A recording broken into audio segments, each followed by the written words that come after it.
Asikhulekeni uNkulunkulu ongcwele nonguyise wenkosi yethu uJesu. uNkulunkulu onomusa siyazi ukuthi konke kuvela kuwe, konke kwenziwe nguwe.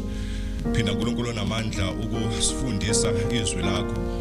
Baba namandla njengoba nizongena endlebeni zethu, mawulithathe wena ulifake enhlizweni zethu sikwazi uNkulunkulu onamandla, siqonde wena wedwa ukuthi uNkulunkulu impela onamandla noNkulunkulu omkhulu nokhazimulayo kakhulu.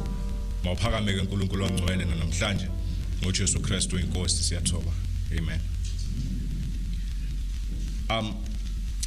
Kunenye incwadi inerrant word, incwadi inerrant word ebhalwe uJohn MacArthur. Kuyona ke lo ncwadi leyo uR.C. Sproul unikeza i-foreword noma i-preface kuleyo ncwadi leyo. Abanye bethu bayawafunda ngama preface ezincwadini. So unikeza i-preface lapha kule ncwadi lana and usho into bazalwane emangalisayo. Ukhuluma uquote uHerbert Spencer. Herbert Spencer enye nje ama natural scientist ake aqava ngale ama centuries lawa adlulile. So Herbert Spencer waveza ukuthi at the core of natural science, at the core of science yonke nje science yenziwa nje izinto eziwu5. Wathi yenziwa isikhathi, time, force, amandla, motion, umnyakazo, space, umkhathi, nematter okuyinto noma utho. And ntibangazayo ke noma F-Shaw R.C. Sproul ukuthi lento le show Herbert Spencer kusiyona into entsha, but into esiyibonayo mesifunda iverse lokuqala eBhayibhelini elithi ekuqaleni uNkulunkulu wadala izulu nomhlaba. Ekuqaleni isikhathi, uNkulunkulu iforce noma amandla wadala umnyakazo, izulu, umkhathi nomhlaba utho. So laba beveza noma ufuna ukusivezela ukuthi zonke lezi zinto lezi iscience ethi inazo noma iyazazi izinto vele iBhayibheli kade yasimbulela zona. Uma uzwa iscience engazi ukuthi iphikisana neBhayibheli ilinde isazoshintsha umqondo kahle kahle. Iyona ekusafanele ishintshe umqondo ngoba iyona isazo discover, it means ayikayi discover lento iBhayibheli elishona. Mkhulu kanjalo ke uNkulunkulu wethu. But khona lento esiyibonayo futhi kuleli verse leli bazalwane. Ekuqaleni uNkulunkulu wadala izulu nomhlaba. Lichitha zonke izinkolo noma zonke ama schools of thought, imicabango noma indlela abantu abacabanga ngayo solana kwaba khona umhlaba. School of thought esingasibheka ukuqala esichithwa ileli verse leli ethi eqaleni uNkulunkulu wadala izulu nomhlaba i-atheism. I-atheism ilabo bakholwa ukuthi akekho uNkulunkulu. But futhi bazama mesibheka kahle indaba ye-atheism, abantu laba bayaphila kwi-science kodwa bayaphila ekungazini, bayaphila kwi-ignorance, because nalaba abaphila kwi-science iyabahlula kwayile science abaphila kuyona. So bayayishiya i-science baye kwi-philosophy because i-science ayibasizi noma ayibaqashisi kulento le abafuna ukuthi bayisho leyo ukuthi uNkulunkulu akekho. In fact abantu abayima-atheist abawona nje aba-atheist abakholwa ukuthi uNkulunkulu akekho, bakholelwa ukuthi lo uNkulunkulu okhona mubi akalungile. That is why mobabuza ukuthi yini indaba usho ngani ukuthi uNkulunkulu akekho, bazokhomba ama past experiences, bakhomba izinto ezabehlela ezimbi ukuthi uma ekhona yini indaba ngadlwengula ngiseyingane, uma ekhona indaba wavuma abazali bami ukuthi bafe, uma ekhona yini indaba yabo kahle kahle bona hayi ukuthi abakholelwa ukuthi uNkulunkulu akekho, bakholelwa ukuthi lo okhona akalungile. Closely related to atheism esinye isifundiso noma line of thought abayibiza ngokuthi deism. Ngiyaxolisa abazalwana amagama esiZulu angizange ngize ngiwathola. Deism ilabo abakhonela ukuthi yebo ukhona uNkulunkulu, yebo wawudala izulu nomhlaba, but uNkulunkulu aka-interact ne-nature. So uNkulunkulu afika wadala izulu nomhlaba wabese wawushiya noma wayishiya creation yakhe kuma laws of nature. So it means uNkulunkulu wadala into eyisystem, into ewumshini ekwazi ukuzi-operatela yona. So that is why uNkulunkulu akasekunabo bazama bandla ukuchaza ukuthi yini indaba lezi zinto ezimbi zenzeka. It's because uNkulunkulu akekho omuhle. So lezi zinto lezi ayishiye kuma laws of nature izona ke ukuthi system iphinde ingahambi kahle, i-system yakho iphinde ibhede, iyonto abayishoyo. But la sithola igama elithi uNkulunkulu. Ekuqaleni uNkulunkulu owadala izulu nomhlaba. It means uNkulunkulu lawa interactor noma usaqhubeka noku-interactor ne-nature, usaqhubeka nokuhlangana nalento ayidalile. Amen. Akayidalanga nje wabe swayishiya kanjalo, but uyidalile wabe sewaqhubeka waba khona waba present, uyena oyongamele yonke lento asuke idalile. Wathi umunye umbhali akukho ngisho netshe elindize emoyeni uNkulunkulu angazi ngayo. Akukho ngisho nenyoni usho njalo uJesu ewayo ehlathini uNkulunkulu angazi ngayo. uNkulunkulu interactor ne-nature. esinye isikole semcabango esichithwa ileli verse leli lithi eqaleni uNkulunkulu wadala izulu nomhlaba ile nto yepolytheism. Ipolytheism ilabantu laba abakholelwa ukutheni Yesu khona uNkulunkulu baningi uNkulunkulu abakhona. But there ivesi livezela uNkulunkulu oyedwa. Lithe eqaleni uNkulunkulu. Ngamanye ukuthi yonke lento eniyibonayo ingoba yadalwa ubani? uNkulunkulu. Not uNkulunkulu abaningi. Njengama Vedas lawa amaHindu akhuluma ngabo uNkulunkulu abaningi. Cha, lithi iBhayibheli eqaleni uNkulunkulu wadala izulu nomhlaba. Munye owadala izulu nomhlaba. And abanye bakhomba lela gama la Elohim ukuthi uNkulunkulu bathi lela gama leliyana li plural. Lela gama bazalwane uEl wakhona kuyi compound. Ukusho ukuthi uyaphinda noma lento azoyisho emva kwaleya nto ethi El it means iphinda-phindiwe. So uElohim ukuphinda-phindwa kwegama li triple fold lela gama leliyana. Liqonde ubukhulu kakhulu bukaNkulunkulu. Kahle kahle uNkulunkulu ngeke simbize njengawe nami ukuthi uNkosikhona lo no but igama lakhe baliphinda-phindile ukukhombisa ukuthi mukhulu kangakanani uNkulunkulu. So eqaleni uNkulunkulu alisho ukuthi eqaleni uNkulunkulu badala izulu nomhlaba. No, lithi eqaleni uNkulunkulu bayibiza le nto ngokuthi a plural intensive singular ukuthi ngendlela elinjengayo leli gama la Elohim liphinda-phindiwe phakathi. Amanye ama-scholars athi njengoba liphindwe kathathu mhlambe liqonde ukuthi uNkulunkulu uBaba, uNkulunkulu iNdodana noNkulunkulu uMoya oNgcwele. But liqonde obukhulu kakhulu bukaNkulunkulu. So ipolytheism uNkulunkulu wadala izulu nomhlaba, hayi uNkulunkulu ababaningi but munye owadala izulu nomhlaba. Leli verse futhi eqaleni uNkulunkulu wadala izulu nomhlaba lichitha emiphi imicabango? Lichitha imicabango ye-fatalism. Fatalism ilaba abayitshena ukuthi yonke lento esiyibonayo yavela by chance. uNkulunkulu wadala, uNkulunkulu wavele wadala izulu nomhlaba. Yibona lonto ukuthi uNkulunkulu wakhuluma ukuthi kwadaleka kanjani doesn't matter. So wakhuluma kwashayisana ama particles and then kwavela ngoba ama particles are respect uNkulunkulu. No, akunjani. Abantu futhi befatalism ayilabantu laba aba closely related to labantu laba ababambisise esifundweni sika Charles Darwin ese theory of evolution ukuthi yebo uNkulunkulu wawudala izulu nomhlaba but indlela adala ngalo izulu nomhlaba evolution. Shuthi uNkulunkulu yonke big bang theory yabo zonke lezo zinto lezo indlela uNkulunkulu adala ngayo izulu nomhlaba. But akuyona into esiyibonayo mesifunda. In fact mesifunda yonke chapter number 1 akuyona into esiyibonayo leyo. Asimboni uNkulunkulu ekhuluma bese kuyenzeka engazi naye ukuthi kwenzeke kanjani. In fact isystem noma irhythm yala ithi uNkulunkulu wathi, uNkulunkulu wenza, uNkulunkulu wabona. Sayibona lonto? uNkulunkulu wathi, uNkulunkulu wenza. Sifunda verse number 6 wa chapter number 1. Lithi uNkulunkulu wathi, yayibona la phrase uqala. And then verse number 7 uNkulunkulu wenza. So verse number 6 uNkulunkulu wathi makube khona umkhathi. Angithi it's more like a plan. Verse number 7 uNkulunkulu wenza umkhathi. Oh, amen. Kwathi angithi uhambo yetshena laba bathi ba speak things into existence. uNkulunkulu wathi sekhulumile obese wayenza. Uzoba nemoto ikhuluma, uzoba nemoto amboyenza. Verse number 14 usasho into efanayo bazalwane. Verse number 14 uNkulunkulu wathi makube khona umkhathi wezulu, emkhathini wezulu inkanyiso. Verse number 16 uthi uNkulunkulu wazenza izinkanyiso. Yabo? Akakhulumanga nje kuphela zabezaba but uNkulunkulu wakhuluma wabese wazenza lozo zinto lezo. And then verse number 17 uNkulunkulu wazifaka lozo inkangiso. Yabo uthi uNkulunkulu interacta nento ayidalile. Akafikanga nje wayidala wathi akube khona kanje akanandaba ukuthi kwenzekeni but uyena futhi oyenzile leyo nto leyayidalile. Verse number 20 uNkulunkulu wathi amanzi mawagcwale usobezwana lwezilwane eziphilayo. Verse number 21 uNkulunkulu wadala imkhomo. Sithi uNkulunkulu ufike wayisho, uNkulunkulu wenze njani? Wayenza. Akayishongo yabe siyazenzakalela njengathi uthi naye akazi ukuthi yenziwe ubani but uNkulunkulu uyishilo, uNkulunkulu wayenza. Verse number 24 uNkulunkulu wathi umhlaba mawuveze izilwane eziphilayo. Verse number 25 uNkulunkulu wazenza lezo zilwane lezo eziphilayo. Verse number 26 uNkulunkulu wathi masenze umuntu ngomfanekiso wethu. Verse number 27 uNkulunkulu wamdala umuntu ngomfanekiso wakhe. Yayibona le nto le? So i-rhythm la ithini? Ithi uNkulunkulu ufike wakhuluma and then uNkulunkulu wenza futhi. uNkulunkulu wakhuluma, uNkulunkulu wenza. So le fatalism ayinama grounds. Lento ukuthi uNkulunkulu wayicreate lento nge-theory of evolution ayinama grounds. Lento ukuthi kwi big bang theory nayo futhi ayinama grounds because uNkulunkulu wayikhuluma and uNkulunkulu wayenza. uNkulunkulu wayenza. Amen. Sing school of thought bayibiza ngokuthi pantheism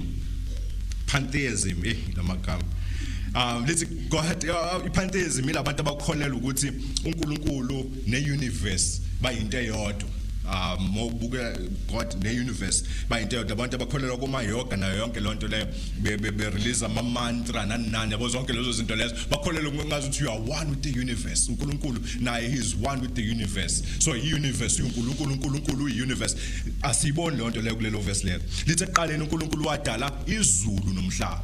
It means before universe bekhona uNkulunkulu. Amen. So uNkulunkulu oyidalile akakwazi kube universe ngoba uyena oyidalile universe. Amen. Ibingekho universe engekho ibingekho universe engakayidala uNkulunkulu. Because uNkulunkulu ubehleze khona. Uyena uNkulunkulu omkhulu kahle hlela. Amen. So you moba one when with the universe you are not one with God. Because you are one within uNkulunkulu ayicreateile hayi ukuthi yena uNkulunkulu uyiloyo universe leyo ekusuke ekukhulunywa ngayo. School of thought sokugcina materialism. Materialism ilabantu laba abakholelwa ukuthi ke imatter ine eternity noma kona eternity of matter. It means lezi zinto lezo oyibonayo beyihlezi zikhona. Abantu abanjalo lapho. In fact this one is popular ukuthi na ke ma Africa ukuthi lezi zinto lezo ngazi ukuthi into kade ihlezi ikhona. Umhlaba lo kade umhlaba wabakhona. Sizofa siwushiye. Baqhamuke nabanye futhi babe khona nabo bafe bawushiye.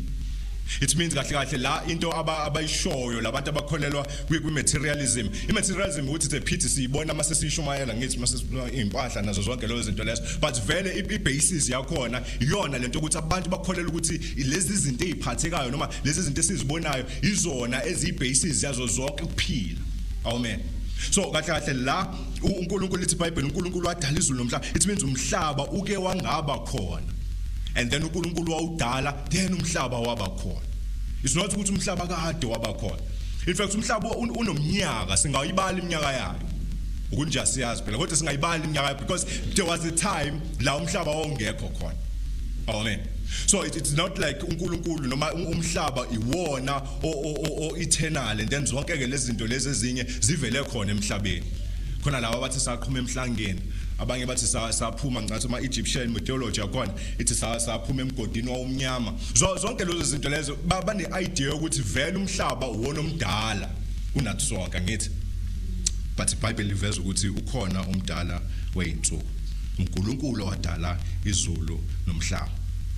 Enye issue ngifuna si-address la ile issue le ye-gap theory konke esibiza ukuthi gap theory. I-gap theory bazalwane ilaba abakholelwa ukuthi phakathi kwa verse 1 no verse 2 kukhona iminyaka eminingi ekade ikhona. So uNkulunkulu wafika wadala izulu nomhlaba basho njalo bazalwane. Bathi uNkulunkulu wafika wadala izulu nomhlaba but ku verse number 2 sesibona umhlaba umnyama.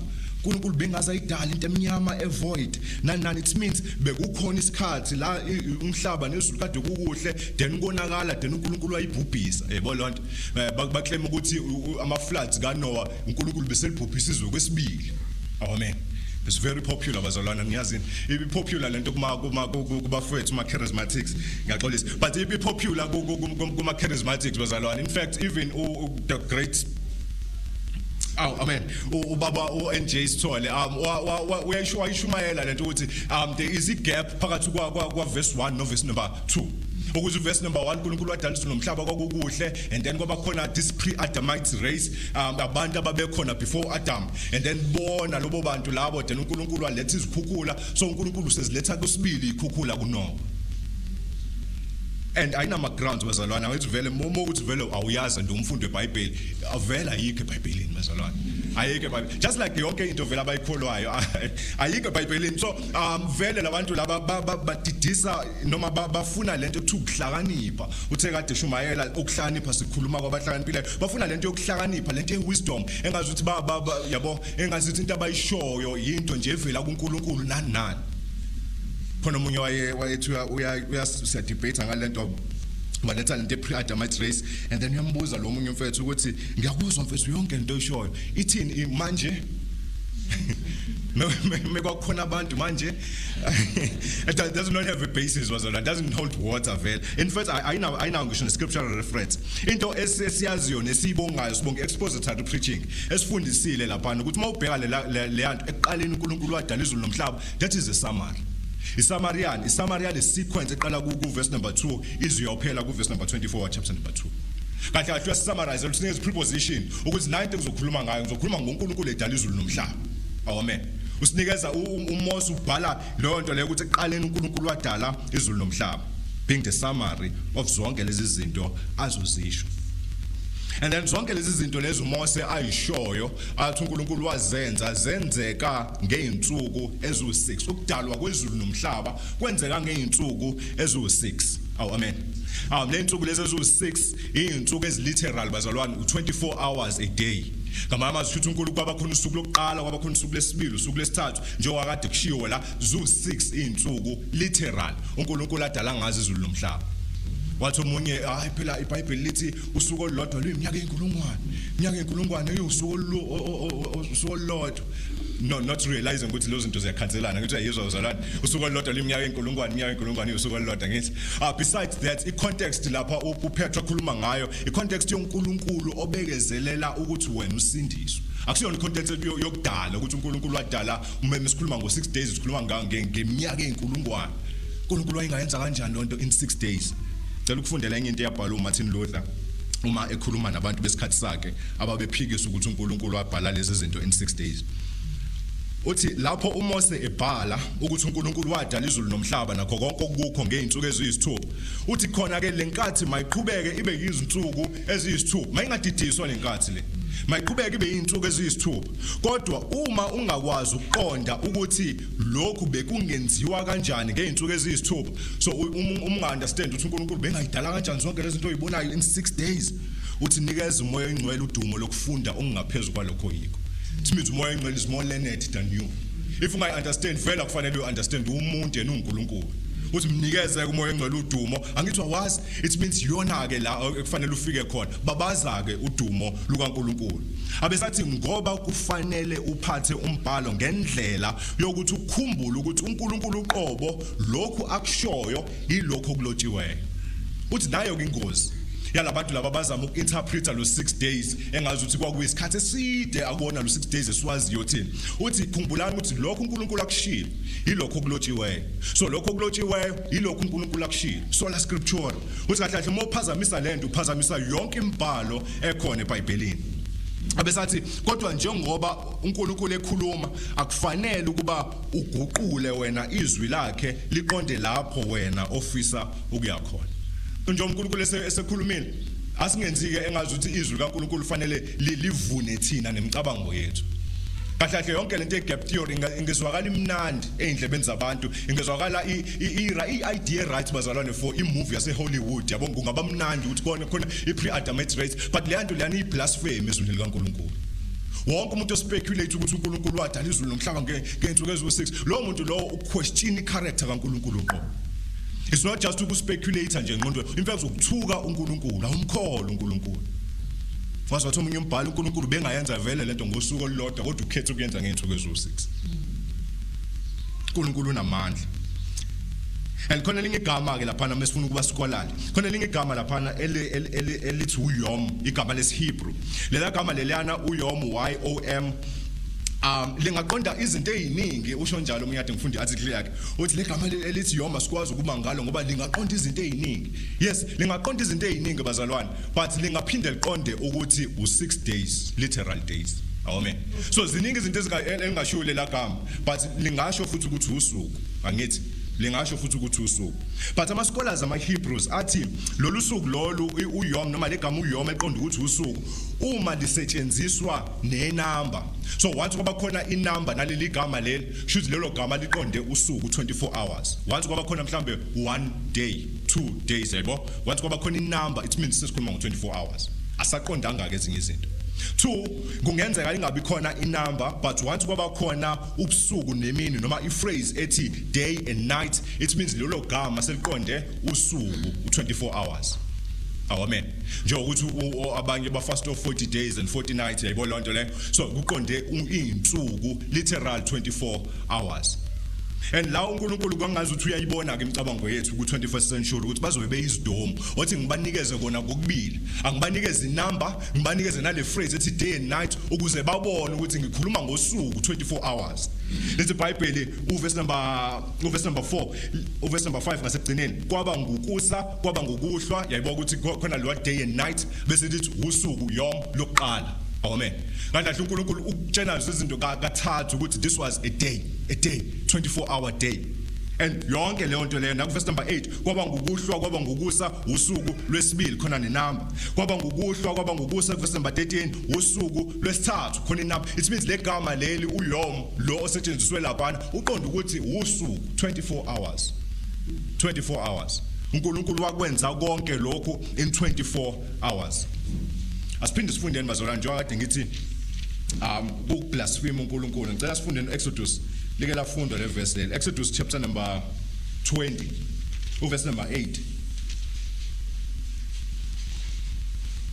This is the Decalogue. Le imiyalo esivalela sonke esihogweni. Le miyalo le iyona eyenza wonke umuntu okhona emhlabeni abe guilty before uNkulunkulu. Uma kukhona into esolekayo ngale miyalo le shuthi uNkulunkulu usihlulele ngokungemthetho. It means i-character yakhe is questionable. Bheka ukuthi uthini uNkulunkulu kwi-Decalogue emiyalweni eyishumi uverse number 8 wakhona ukhuluma ngesabatha. So verse number 8 uthi khumbula usuku lesabatha ulungcwelise. Izinsuku eziyisithupha yakusebenza wenze wonke umsebenzi wakho kepha usuku lesikhombisa luyisabatha likaJehova uNkulunkulu wakho awuyikusebenza ngomsebenzi ngalo wena nendodana yakho nendodakazi yakho nenceke yakho nencekazi yakho nenkomo zakho nomfokazi osemzini wakho abesasinikeza ireason why ngokuba ngezinsuku eziyisithupha uJehova wenza izulu nomhlaba nolwandle nakho konke okukho waphumula ngosuku lesikhombisa ngalokho uJehova walibusisa usuku lesikhombisa walingcwelisa. So bonke abantu abaphikayo ukuthi uNkulunkulu wadala ezulu nomhlaba in 6 days ba question i-character kaNkulunkulu othe emthethweni wakhe lo ohlulela ngawo ukuthi yena wadala in 6 days.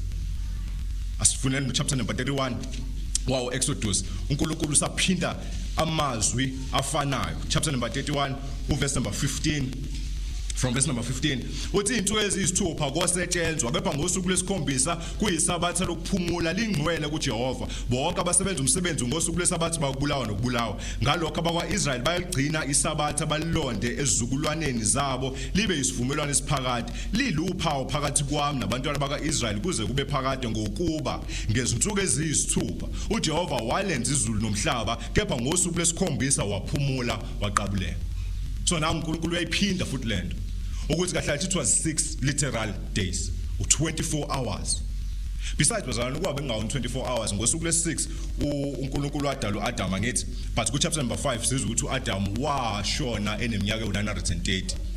So yabona bengawo 24 hours awasesinesinkinga yokushona kaAdam ngoba phela fanele ashone mhlambe ina 2930 yayibona lento le but sithi ku 24 hours that is why bekwazi ukubala ukuthi uAdam wazi washona ina 930 weminyaka. Amen. So it means uNkulunkulu wadala izulu nomhlaba. uNkulunkulu wayidala kanjani izulu nomhlaba lidala ngeensuku ezu6. Amen. Yona into efana nifundisa abantwana benu bazalwane. Because ezikoleni bayabafundisa ukuthi akubange izinsuku ezu6. In fact, bafundisa ukuthi there were billion of years bazalwane elkhona. Kwakhona Big Bang theory. Kwakhona ngazi abantu baqala babe yinkawu ba evolve njengoba usubabona beyibantu and bayaqhubeka basazoba inyinto. Ingane zakho zifunda lo nje nje uyithola uA ku life sciences yabhala lo yonke ephepheni yavumelana nalo yonke ephepheni bafundiswa lo nto bazalwane. That is why lezi zinto zibaleke kakhulu because ingane zethu zifundisa ukuquestiona iBhayibheli. Fanele ngabe iBhayibheli kuyilona isiquestiona ngazo zonke lezi zinto abantu abaqhamuka nazo, not the other way around. Amen. So uNkulunkulu wadala izulu nomhlaba wathi omunye pho yini indaba mase kwi-carbon dating umhlaba ube mdala kangaka nani ebazalwane yazi uAdam uNkulunkulu lethamba emdala ngo-day 6 uAdam was a matured man wayemdala akade uNkulunkulu adala ngingane esazokhula nani wadala nje indoda yayindala. So mawubuza ukuthi uNkulunkulu yini indaba umhlaba umdala uNkulunkulu wawudala umdala yini pho ayike nginto uNkulunkulu wawudala umdala. Amen. So uma ubona isihlahla nazo khona lezi zinto lezi abayishoyo, I think kwakuyi geography lento yamazayilem bazokhumbula ababeyifunda ukuthi isihlahla usibona ngama cycles angaza mangakho amaningi nani ukuze sineminyaka emingaki. Isihlahla sase-Eden I'm sure sasinesekhle eyodwa mhlawumbe ukuthi le nto kuyiqiniso. Sho sasinesekhle eyodwa but kwakuyisihlahla esasithela iy'thelo fully matured. If uNkulunkulu ekhethe ukudala umhlaba ubukeke umdala okhethe ukudala ubukeke umdala. Angithi wamdala uAdam emdala. Not just ukuthi uAdam wayemdala bazalwane. Waba nonkosikazi. Day 6 evela. Waba nonkosikazi. Evela uAdam bazalwane waba nonkosikazi. Sisese chapter 2 angithi yonke siyibona bazalwane lapha chapter 2. Othi uNkulunkulu afike wadala izulu nomhlaba wadala so yonke le story lesikhona ku chapter number 1 bazalwane siveza iclimax. uNkulunkulu la ufuna ukusikhombisa ukuthi la agcine khona noma lento le uyenza ngenxa kabani ngenxa yomuntu. Amen. So umuntu la uzombeka abe kwi pinnacle yazo zonke izinto ayidalile. Umuntu uzoba into enkulu uzophatha zonke lezi zinto uNkulunkulu ayidalile. Engakho umuntu kwaba into yokugcina uNkulunkulu ayidalayo kwi creation yakhe. Ayigcini because ayibalekanga, igcina because yona zonke lezi zinto lezi bezenzelwa yona. Amen. Zonke lezi zinto lezi bezenzelwa yona. And not just ukuthi bezenzelwa yona nje bazalwane. Njengoba ngisho ukuthi uNkulunkulu wathi medala izulu nomhlaba. Edala uAdam esemdala. The very same day wathi uNkulunkulu akuhle and then waphinda wadala umuntu wesifazane. In fact, shuthi umuntu wesilisa nomuntu wesifazane bobabili badalwa ngo day 6. Badalwa ngo day 6. Sizobheka nje bazalwane phansi kwezihloko ezu3. Bengayona introduction lana bese kuyona sermon bazalwane. So ihloko zethu ezu3 zi conclusion kahle hle. So point number 1 it's the fashion of a man. Fashion of a man. Point number 2 the function of a man. And then point number 3 the fruition of a man. Fashion, function, the fruition yakhe umuntu. Bengikhuluma ngeman ngikhuluma ngumuntu, mankind, not umuntu wesilisa but umuntu as enziwe uNkulunkulu. Amen. Chapter number 1 verse number 27 sithola ifashion ukwakhiwa kwakhe umuntu. Verse number 27 uNkulunkulu wamdala ngomfanekiso. uNkulunkulu wamdala umuntu ngomfanekiso wakhe. Wamdala ngomfanekiso kaNkulunkulu wabadala wesilisa nowesifazane. Khona izinto ezokhe iphindwe lapho. Wamdala wabadala. It means umuntu is created. Umuntu wisidalwa sikaNkulunkulu. Umuntu njengento edaliwe akasiye yena umdali. Amen. Umuntu akakwazi ukuba uNkulunkulu ngelinye ilanga. Bazalwane uNkulunkulu mengase asuke esihlalweni sakhe sobukhosi nje mase sikhulumela asuke esihlalweni sakhe sobukhosi bese kuhlala wena kusona lesihlalo sikaNkulunkulu sobukhosi uzoba umuntu ohlele esihlalweni sikaNkulunkulu. Akwenzi ukuthi ube uNkulunkulu just because uhlele esihlalweni sikaNkulunkulu. You are still a man. uNkulunkulu isihlalo asimenzi uNkulunkulu owenzile isihlalo. Uyena omkhulu uyena ophakeme. Ingakho lithi iBhayibheli uNkulunkulu wamdala and ufuna ukusicacisela ukuthi lo muntu lo wadalwa akayifikelanga akayiqhumelanga akayivelelanga no wadalwa uNkulunkulu. We workmanship kaNkulunkulu. Uyinto yakhiwa uNkulunkulu. It means you belong kuNkulunkulu. It means you accountable kuNkulunkulu. Now you answerisha kubani kuNkulunkulu. It's the fashion of a man. Chapter number 5 verse number 1 wa Genesis nalokufundela nakhona futhi uphinde into efanayo uthi lokhu kuyincwadi yezizukulwane zikaAdam msukwana uNkulunkulu edala umuntu wamenza ngomfanekiso kaNkulunkulu. La sithola ukuthi umuntu wenziwe ngani? Wenziwe ngomfanekiso kaNkulunkulu. Mfanekiso kaNkulunkulu igama likeness lingaqonda ukuthi ishape isimo sikaNkulunkulu. It means mawubona umuntu ubona isimo sikaNkulunkulu. Ngicela ukufundela uEzekiel. Ezekiel chapter number 1. Ezekiel la ubona uNkulunkulu noma unombono la abona khona uNkulunkulu. Verse number 26, chapter number 1 verse number 26 uthi phezulu komkhathi owawuphezulu kwamakhanda aso kwanjengathi isihlalo sobukhosi isimo saso sinjengetshe lesafiri phezulu kwakunjengesihlalo sobukhosi kwakhona ofana nomuntu. So mebona uNkulunkulu ubona ishape yomuntu uthi kwakhona okufana nomuntu. That was verse number 26 verse number 27 ngase ngibona okunjengethusa elikhazimulayo kufana nomlilo phakathi kwakho nxa zonke kusukela kungathi ukhalo kuya ngaphezulu nokusukela okhalweni kuya ngenzansi kufana nomlilo kubenyezela endaweni zonke. So lento leyo ukuthi umfanekiso kaNkulunkulu, it means isimo sakhe umuntu sinjengesikaNkulunkulu. Njengoba umuntu ebipedal, it means noNkulunkulu unjalo isimo, the shape kaNkulunkulu. Amen. But legama futhi lithi umfanekiso kaNkulunkulu liqonde representative. So methi uNkulunkulu masenza abantu ngumfanekiso wethu image kaNkulunkulu. It means labantu laba bazo representa uNkulunkulu, bazomela uNkulunkulu kona konke okudaliweyo. It means labantu laba banesimo nokusabeka kaNkulunkulu. It means izidalwa zonke meyibona umuntu bekufanele zibone into ekwasaNkulunkulu. If besifanele zibone uNkulunkulu, bekufanele kuba abantu abanxenxa izinto ezidaliweyo ukuthi ningakhuleki kuthina khulekani kuyena, because thina si representa uNkulunkulu. Amen. Ukusabeka kaNkulunkulu bekufanele kuhambe phambi kwethu. Kahle kahle bekufanele singamwe isona isithunzi sikaNkulunkulu. Umuntu wadalwa kanjalo enenkazimulo kaNkulunkulu. Waye umqhele wazo zonke izinto ezidaliweyo.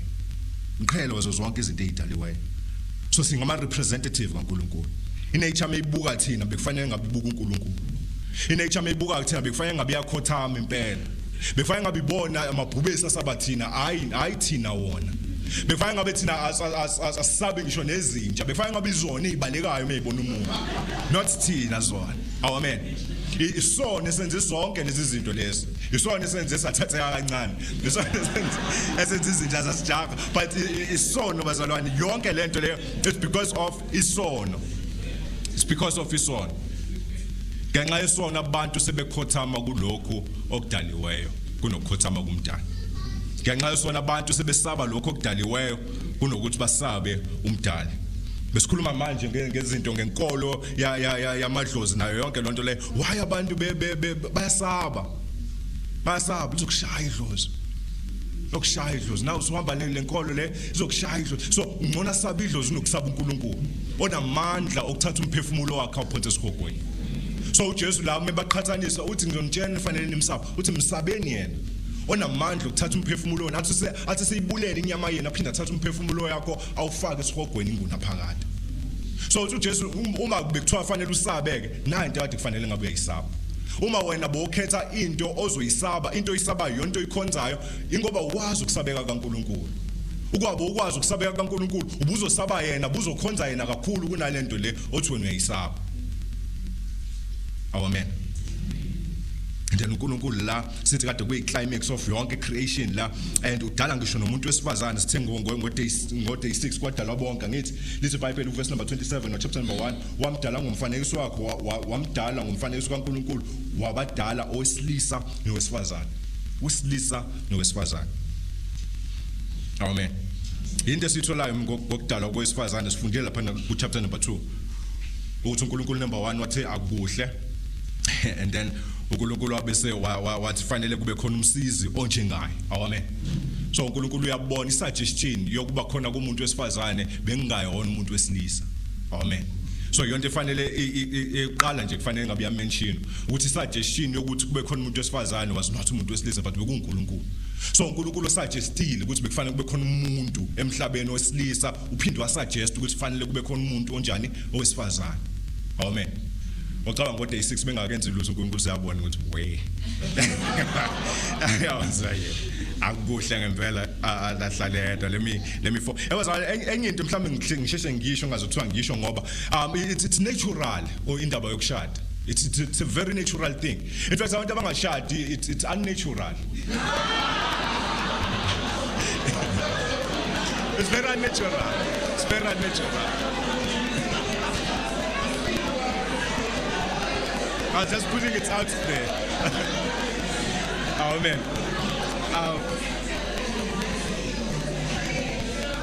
No, it's an politics, but this is what we see. Angithi la sizofunda ngemvelo yomuntu.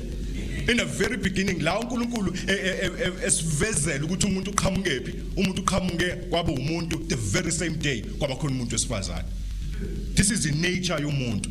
And then into esifundayo ukuthi wafike umuntu wesifazane wavela yes emva komuntu wesilisa and wavezelwa umuntu wesilisa was formed for the man and walethwa emntwini wesilisa and then negama lakhe futhi laqanjwa umuntu wesilisa ngithi uyakuzisa kubonile lokho bazalwana ngithi but lokho kusho ukuthini kusho ukuthi ba inferior yini kunathi cha iBhayibheli likufundisa lokho lifundisana iBhayibheli lapha chapter number 2 lifundisa ukuthi umuntu wesifazane wathathwa kumuntu wesilisa and lento lebazana ibalekile I diminish isithunzi somuntu wesifazane but iyasiphakamisa uNkulunkulu akazange la afika adala umuntu wesilisa athof umhlabathi ngithi abesathi fanele ngimenzele umuntu wesifazane aphinde futhi adale ngomunye umhlabathi umuntu wesifazane no ngoba manje kumekwenzeka njalo kwakuzobe ngazuthi ama race angafana ngithi kwakuzobe ngazuthi khona abanye abadalwa kuqala thina and then kube khona abanye abenziwe ngenye indlela ngithi so uNkulunkulu wa decide ukuthatha imaterial from lo muntu lo wesilisa odaliwe so there's lo muntu lo wesilisa odaliwe angazibone engazuthi superior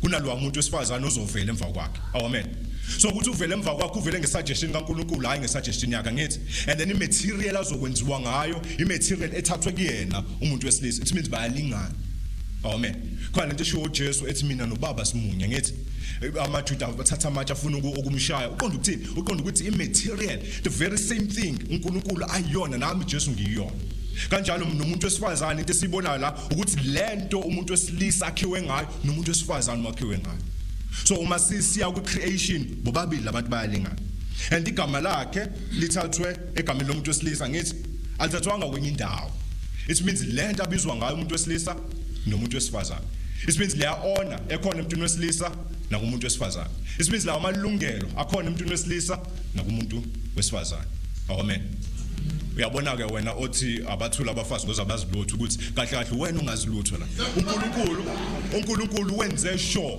ukuthi umuntu wesilisa nomuntu wesifazane bayalingana equal amen the very same ama right anikeza umuntu wesilisa anikeziwe umuntu wesifazane and then lithi iBhayibheli walethwa kumuntu wesilisa ukuze azocomplimenta shuthi amazi lento umuntu wesilisa ade idalelo ukuthi akayenze uNkulunkulu wabona ukuthi ngaza kwazi ukuyenza yedwa so angilethe this other strength ukuze bobabili basebenze kwigoal efanayo so even into abayenzayo iyafana into abadalelwe yona iyafana amen ngicabanga isolution ke le ku gender inequality ukuthi le verse leli definewe kahle li interpretwe ngendlela eright akusiyona ifeminism is not an answer ku gender inequality in fact feminism yabazonda abantu besifazane ithi abantu besifazane abayeke ukuba abantu besifazane baba abantu besilisa kahle kahle masoyilandela to its logical conclusion ingakho ibanikeza ithi lento umuntu wesilisa kwazi ukuyenza nomuntu wesifazane uyakwazi ngithi kuzwakala ku rights women empowerment nani but ibheke le women empowerment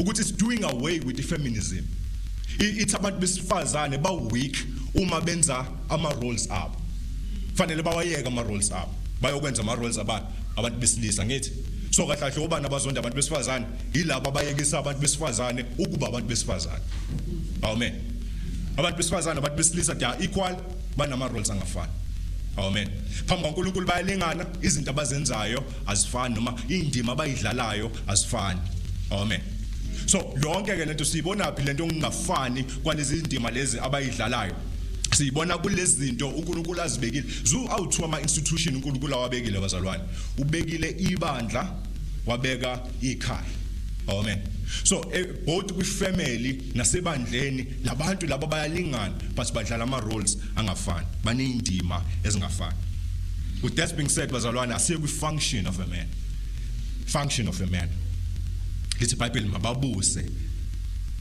banqobe umhlaba ngithi and uzonothisa lapha ukuthi function yomuntu eqhamuke after eseformiwe ngithi after kwi likeness kaNkulunkulu so kahle lento abazoyenza abakwazi ukuyenza bengenziwanga ngale yanto abenziwe ngayo sayibona lonto ngamama zifanele baqale benziwe ngale ndlela kwi likeness kaNkulunkulu ukuze bakwazi ukuperforma lama duties uNkulunkulu abanikeze wona so ukuze ba perform ama duties uNkulunkulu abanikeze wona bekufanele ba understand ukuthi benziwe ngani ukuze benze zonke lezi zinto kufanele bazenze into yokuqala kufanele bayazi ukuthi benziwe ngani labantu labo benziwe ngomfanekiso kaNkulunkulu And then khona instruction lapha uNkulunkulu athi lesi Bible wabusisa wathi zalana nande nibuse umhlaba kithi lo them lo anasubona lapha ku verse number 28 wa chapter number 1 ukuthi uNkulunkulu wathi kuwo zalani nande nigcwalise umhlaba yabo niunqobe nibuse phezulu kweinhlanzi zolwandle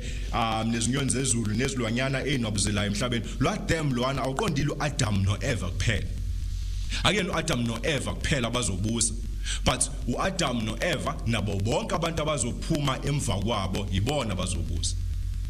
Amen. Yabona usesibhidliza enye inkolo futhi le abakholwa ukuthi bekhona umuntu oqala umveli inqanga ngithi engazi ukuthi uyena ke manje fanele abe inkosi zonke lezi ezinye ezavela emva kwakhe fanele zikhothame kulowa owavela kuqala. No, uAdam is not a god.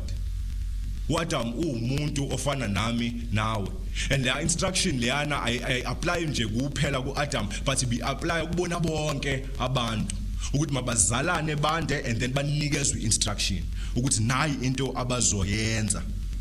And then lo wakuzalana lo wana bande angithi uzwile ukuthi akunikezwanga umuntu oyedwa kunikezwe abantu abawu2, right? Ithini amen uzana. Amen. Kunezwa abantu abawu2 wesilisa nowesifazana akwasiwa abazalane bande. Kahlahle la sichaza nature yokudalwa kwethu. Nayi imvelo yesibili ukuzalana kwethu nokwanda kwethu.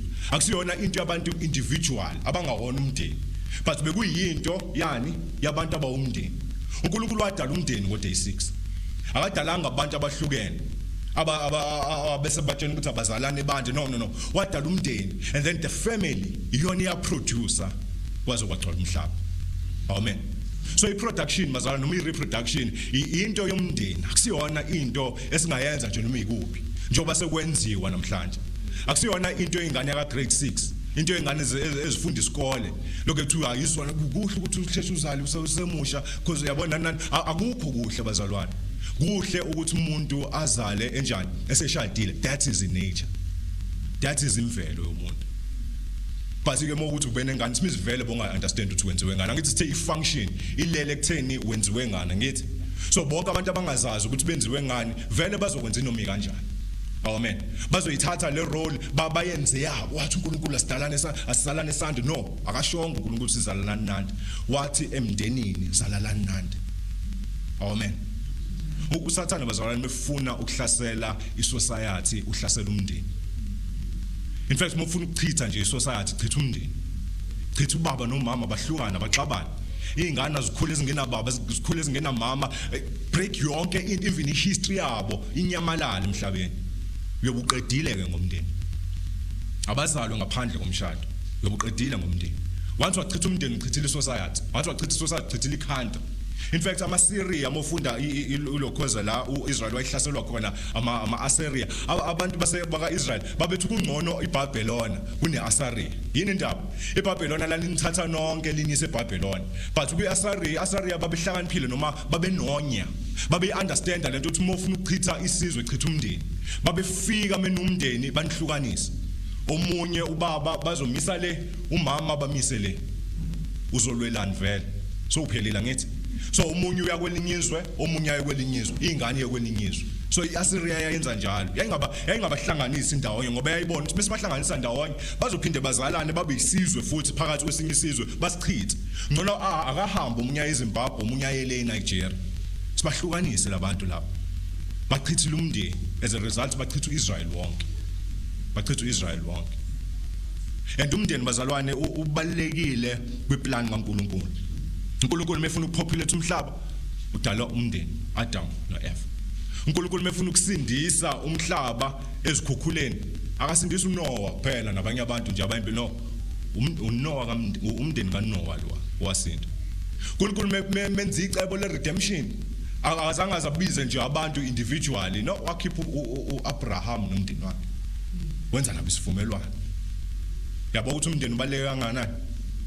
uNkulunkulu masethuma indodana yakhe uJesu Christ ukuthi akeze emhlabeni akubona iresult teenage pregnant nani but ukhetha umndeni Joseph abe noMaria ukuthi ngisho nengane kaNkulunkulu fanele izalwe kuphi emndenini. Ngisho nengane kaNkulunkulu befanele izalwe emndenini. In fact lento yomndeni uyibona ngisho nakwi Decalogue. uNkulunkulu ngendlela ayivaluisha ngayo umndeni emthethweni eyishumi uthi uNkulunkulu umthetho wesi5 ingane azisa uyihlo nonyoko iorder yomndeni angagcini ngokuthi yazisa uyihlo nonyoko athi ungaphinki isanctity yomndeni kahle kahle uNkulunkulu uprotectile umndeni ngisho nasemthethweni eyishumi kwi redemption awukho umndeni nakhona futhi kwi-salvation ukhona umndeni Ephesians chapter number 5 no chapter number 6 uyaqala uPaul uyabatshela angithi sengisindisiwe ke manje abesathi madoda thandana nomngeni bafazi thobelana amadoda chapter number 6 athi bantwana niphana oyihlo nonyoko ngoba isithembiso soqala esinesibusisa ngithi abesathi nani buba baningabantu yabo ukuthi ukwenzani ubuyise order emndenini even na kwi-salvation so lento leyo umndeni ungayibukeli phansi into epowerful kakhulu kuNkulunkulu but khona into ngifuna uyibone ke ngawo umndeni uNkulunkulu ayenzile la laba bebefanele babe nomndeni angithi bazalane bande bakhulise lezi zingane babe sebayaziqeqesha lezi zingane lezi ukuthi ziyoqala imndeni yazo amen nazo futhi zenze kanjalo ziqale ephi imndeni yazo futhi kahle kahle lo mndeni lo omusha ozoqalwa ilezi ngane zabo abasekho bona kubona umndeni nomndeni autonomous awukho umndeni othatha isinqumo noma ozwa ngomunye umndeni ukuthi fanele wenze kanjani wonke umndeni uzimele phambi kukaNkulunkulu so uNkulunkulu udalile uAdam noEva uthi ababe nezingane base zikhulile lezi ngane nazo sibe nomndeni yazo abangasekho kona uAdam noEva sayizwa lonto yabo ukuthi into eqhubekayo kahle kahle la kuqhubeka isibongo for i-consensus purposes ukuthi sikwazi nje ukuthi usibani bani nokwasibani bani but ayibalekanga lento ayibalekanga ukuthi wena uvelaphi nani ukuthi wena owakabani umfo kabani akubalekanga u-autonomous umndeni once washada usunomndeni wakho ongabhilongi kuma wakho nobaba wakho la uphuma khona ingakho ku verse number 24 lithi iBhayibheli ku chapter number 2 ngalokho indoda iyakushiya uyise nonina inamathele kumkayo bayakuba nyamana iyamushiya amen so yabona ukuthi awusekho umsami lapha wakuphi angithi ubashiyile so uphi umsami la esokhothama kuona sibiza bani kanti ndlela akasekho umuntu okufanele abizwe lapha emsami because sibashiyile amen saqhubeka nani saqhubeka nento yethu sibashiyile saqhubeka nento yethu and konke ngifuna uyibone futhi na chapter number 4 uKain noAbel uverse number 3 kwathi emva kwezinsuku ezithile baqeqeshwa uAdam ngithi baqeqesha izingane zabo ukuthi ziyokwazi ukuzimela phambi kaNkulunkulu kwathi emva kwesikhathi esithile kwenzakalani verse number 3 emva kwesikhathi esithile uKayini waletha kuJehova umnikelo wezithelo zomhlabathi yes ingane kaAdam yenzani ayisho ukuthi baba hamba ungikhulumela noNkulunkulu iziyela yona akusho ngithi uAdam usefile la usakhona Adam amen even if usefile uAdam akayiqeqesheli vele ukuthi icele kuyena ukuthi baba hamba ungikhulumela noNkulunkulu ngoba unubaba wami no but bekufanele mase ikhulile emva kweinsuku ezithile ikwazi ukuzimela phambi kwabani phambi kaNkulunkulu bekufanele ikwazi ukuziyela yona kwealtar bekufanele ikwazi ukuzikhulumela yona noNkulunkulu ingakhulunyelwa amen ngisalwa nendaba emsamo uthi angithi uyayibona ukuthi akekho ubaba umdala la othatha izinqumo nolindwayo kuthiwa kusalindwe ubhuti omdala lalela uverse number 14 lithi naye uAbela waletha umnikelo kuhamba naye uAbela omncane kunoKayini ngithi naye uAbela akasho ukuthi bhuti ngoba wena omdala hamba ukhuluma wena no naye uAbela waziyela phambi kaNkulunkulu angithi uyayibona nje ukuthi already usiko lwethu seligejile asekho emvelweni yethu once kwaba khona umuntu ozokukhulumela noNkulunkulu once kwaba khona umuntu ozokuyisela izicelo zakho kuNkulunkulu it means vela usekho kwiplan kaNkulunkulu awusekho kwiplan kaNkulunkulu akho msamo lapha akho lutho akho altare elakhiwe lapha akho khondolo lomndeni because wonke umndeni usuzimele manje wathi bakhula bonke baganana it means sebezimele sebephumile abasabhilongi kulwa mndeni lo babhilonga kona ngegama ukuthi phela ubaba wangizala but kuphela lapho amen akekho thathela inqumo ngisho nobhuti abadala abathathela obhuti abancane inqumo emzini yabo bazimele wonke umuntu uzimele by the way bazalwana ukufa kudissolve ibond yomshado Amen. Forever wena. Forever in Zan biblical. Ukufa ku dissolve ibond yomshado. Angithi sithela abantu bathi bashadile ngithi baba umndeni, right? And then baba nezingane ngithi basa umndeni, right? And then once wafa oyedwa wabo, it means umshado unjani? Pheli. Sabona? So kusayiwa vela usekho nje nomndeni ke manje. Kusayiwa. It's over. It's over. Once bashona, life goes on. Angithi life goes on. Ungasho bazalwane forever yena phela ngisho ukuthi ngingasho ukuthi forever but ungasho but once umuntu washona bazalwane ilife goes on akwashilo umoya. Ngicela sivule uEcclesiastes umshumayeli uchapter number 9 bese ngeke siyivale singavulanga umshumayeli chapter number 9. Into umshumayeli chapter number 9 ayishoyo ngabantu asebeshonile. From verse number 4.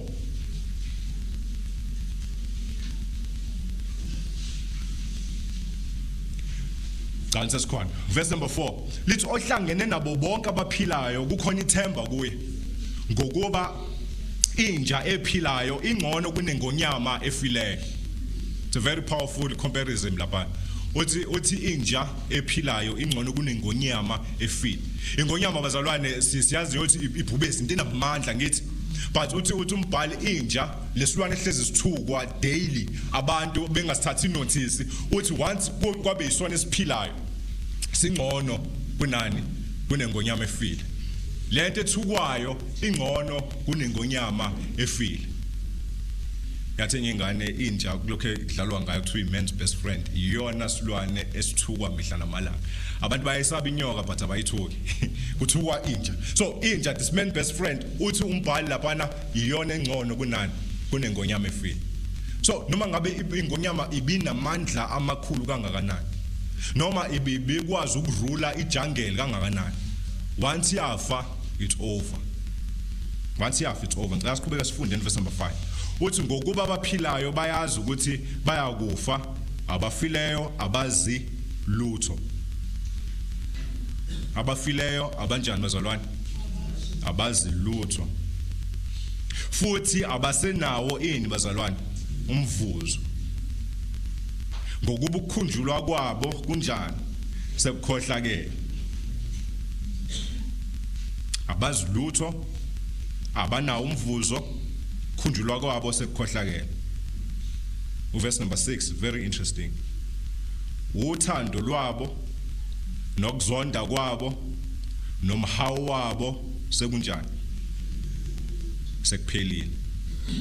Elibhledlo zezokushaya. Because even inzondo yakhe ayisasebenzi. Even inzondo yakhe ayisasebenzi.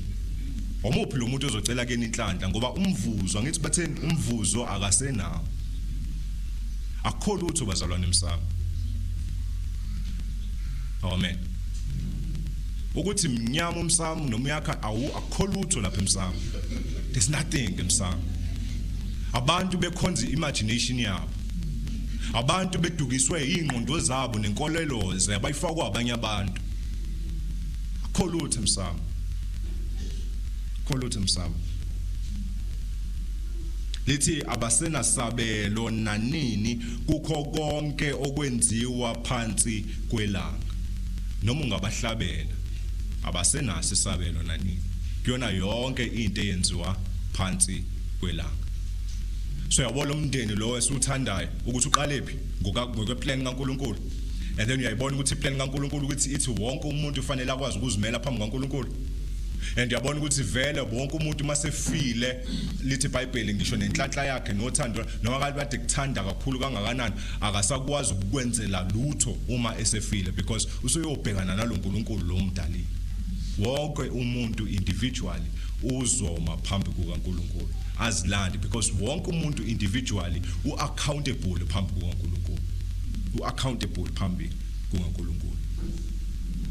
So akhomsama mawukhona umsamo ayikho into ekhona emsamo. And nje wasifundile bazalwane amadlozi vele idemon. Nani nithi amadlozi amademon. Amademon vele bazalwane. iBhayibheli lisho kanjalo asikwazi ukulishintsha bazalwane iBhayibheli likushilo. Into amadlozi angayona abantu bakini. Abantu bakini abafa abasiwa amadlozi. Abasiwa amadlozi. bayibantu bakini abangasekho bayibantu bakini asebafa abawona amadlozi because lento ekuthiwa idlozi according to iBhayibheli idemon lelo imoya yamadlozi ilizwe laseBhayibheli the only remedy yokuthi silikhiphe idlozi ukumbulala kusikona ukuthwasa ukuthi akukhandwe ngamatshe ahamba yofa asikwazi ukulincenxa ukuthi usafunda mlindeni no but ukumkhanda ngamatshe afe. That was the only remedy yale moya ekuthiwa uyidlozi. Umuntu wakini usowashona umuntu wakini usowashona akasilona idlozi. So maybe sithi abantu sithi amadlozi amademon sisho njalo impela because uNkulunkulu usho njalo impela. Amadlozi akusiyona abantu bakini amademon amadlozi. Abantu bakini sebashona baphambi kwaNkulunkulu. It's either bakesihogweni uma bakholwa uJesu Kristu noma basezulu basesihogweni uma bazange bakholwe uJesu Kristu noma basezulwini uma bakholwa uJesu Kristu. Because wonke umuntu uzozilanda phambi kukaNkulunkulu. Wonke umuntu individually uzozilanda phambi kwaNkulunkulu. Singaqala njengomndeni sibe nobhuti nosisi kuhle. But once waphuma owakho umndeni usuphumile usunomndeni wakho nawe ongarely kulomndeni ophuma kuona. And abantu laba they are to rule. Lithi iBhayibheli mawubabuse umhlaba bawunqobe and enye into engabalwanga la ukuthi bazoyibusa it's one another abakwazi ukubusa omunye komunye but bazobusa kuyona yonke into edaliwe yadala uNkulunkulu. Point number 3 sengivala it's the fruition of a man. Ukuseva uNkulunkulu. Yini purpose yomuntu? Ukuseva uNkulunkulu.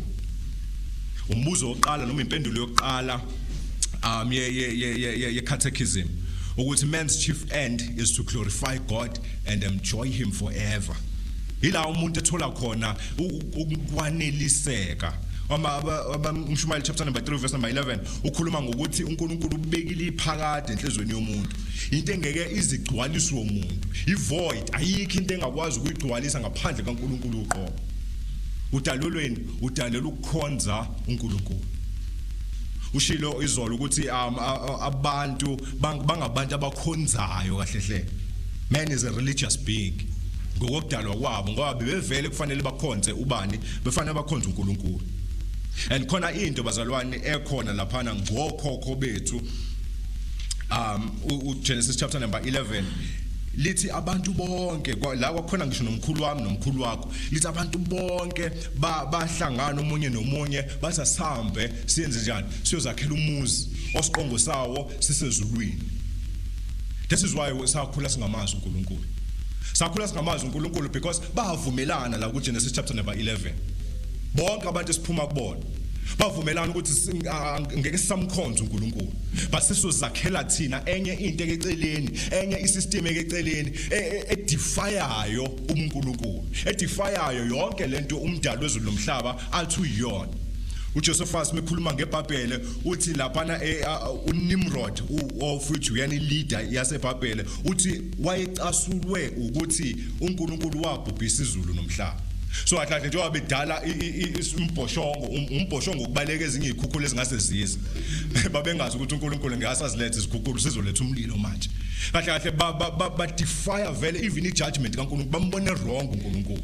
So bonke mkhulu wami mkhulu wakho bonke abantu ababekhona ngalesa sikhathi bahlangana against uNkulunkulu and then uNkulunkulu wabachitha baphambana izilimi kwaba umunye ukhuluma isivendo umunye ukhuluma isiXhosa bahlakazeka icebo labo lahlakazeka la ngaphumelela and then bakhulisa izingane zabo zingamazi uNkulunkulu. uRomans 1 bazalwane ulinka kahle kahle nalo Genesis chapter 11. Mose uRomans 1 babethe bemazi uNkulunkulu the whole humanity yayimazi uNkulunkulu yathi cha sizoyishintsha inkazimulo yakhe asamfuni lo uNkulunkulu lo but sesifuna omunye uNkulunkulu and then bakhulisa imindeni yabo ngokungamazi uNkulunkulu bafundisa izingane zabo ezafundisa izingane zabo kwagcina kuphume thina esingazani noNkulunkulu siyiphathi yale rebellion leya siyiphathi yalo akuhlubuka lokya okwenziwa kuGenesis chapter number 11. Sazalwa singamazi uNkulunkulu sazalwa somfuna uNkulunkulu sazalwa simthukuthelele kwayena lo uNkulunkulu esingamazi. Sazalwa siphethe inkolo engasizi umuntu.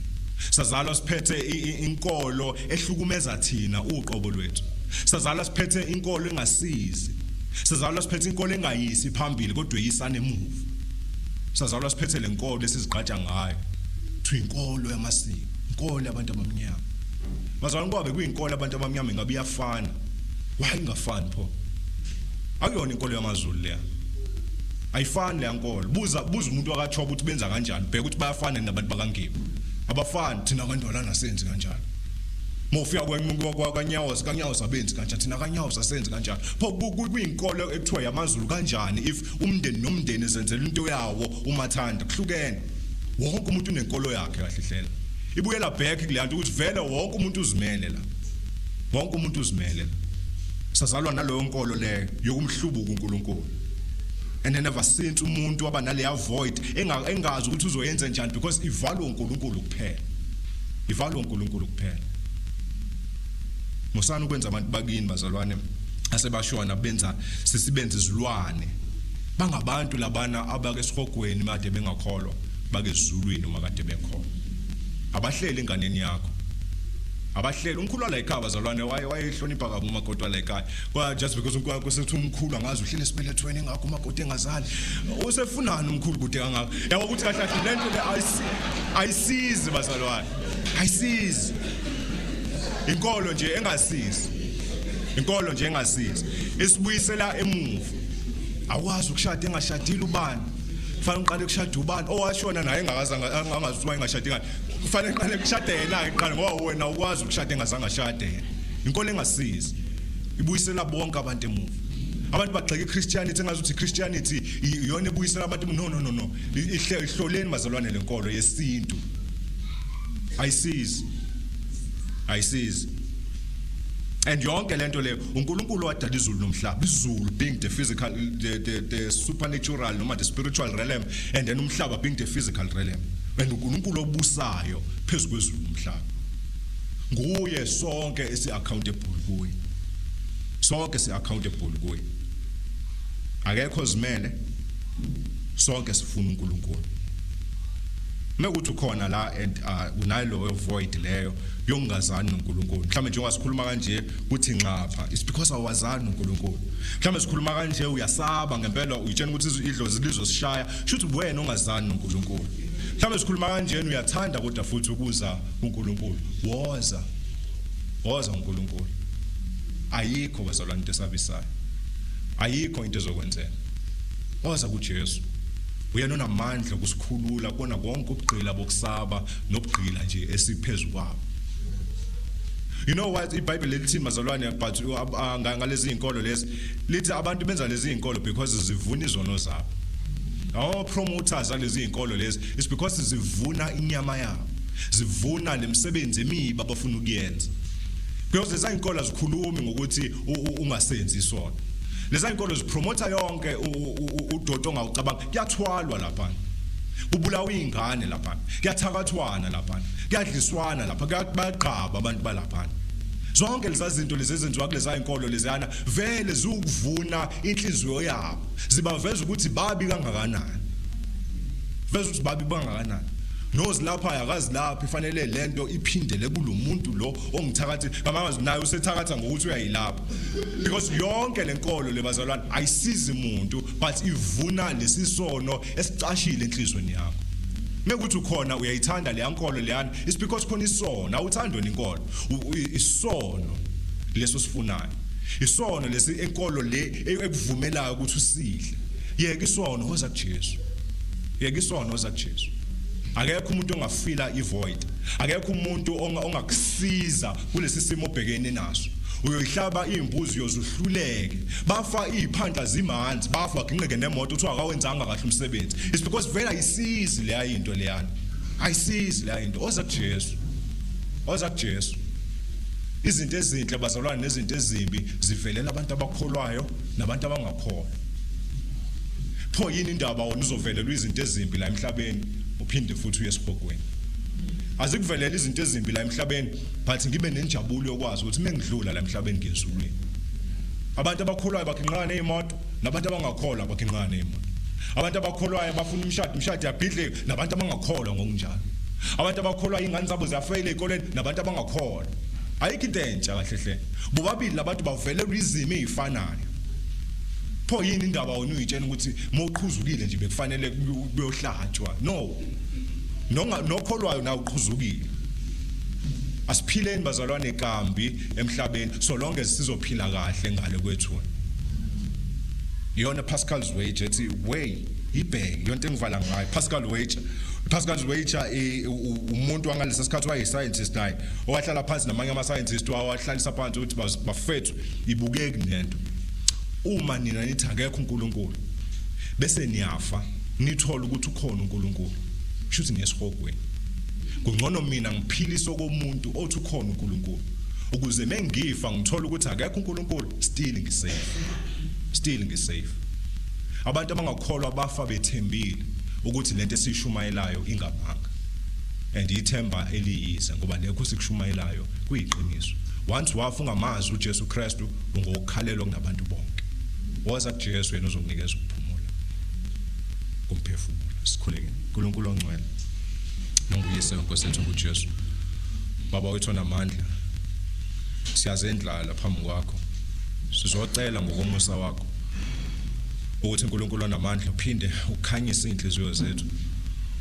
Wena wathi makube khona ukukhanya kwaba khona uphinde wakhuluma nenhliziyo zethu ukuthi masiveze ukukhanya kwaba khona uNkulunkulu ongcwele. Osiyacela uNkulunkulu onamandla ngabodade wethu nosisi nobhuti bethu enkosini abangazani nawe uNkulunkulu onamandla have since wakhombisa ukukhanya ngisho nasebantwini ababi njenganathi uNkulunkulu ongcwele nabo odwalele namandla mawungabavaleli ngaphandle nabo uNkulunkulu onamandla mawubakhanyisele ukukhanya kwensindiso yakho ukukhanye kubo nabo banikeze this understanding uNkulunkulu ongcwele banikeze lokukholwa dwalele namandla okunikeze thina uNkulunkulu wethu ongcwele. Osiyacela uNkulunkulu onamandla ukuthi uthinte yonke imphefumulo thinta lowa nalowa uNkulunkulu onamandla ukuze aphendukele kuwe uNkulunkulu wethu ophilayo ngoba nguwe wedwa uNkulunkulu onamandla onokuphila esandleni zakho. Nguwe wedwa dwalele namandla onamandla okwenza konke esicelayo. Ingakho ke namhlanje singacela lutho olunye uNkulunkulu onamandla ngaphandle ukuthi bonke abantu abala kulendlu uNkulunkulu ongcwele mabaphume phela besindisiwe mabaphume bazana nawe uNkulunkulu wethu okuphila. Osenginxusa uNkulunkulu onamandla uthe yonke imphefumulo ingeyakho babona amandla claima yonke ke nale imphefumulo ekhona engazani nawe makube ngeyakho ingunaphakade ngoJesu Kristu wasifela. Amen.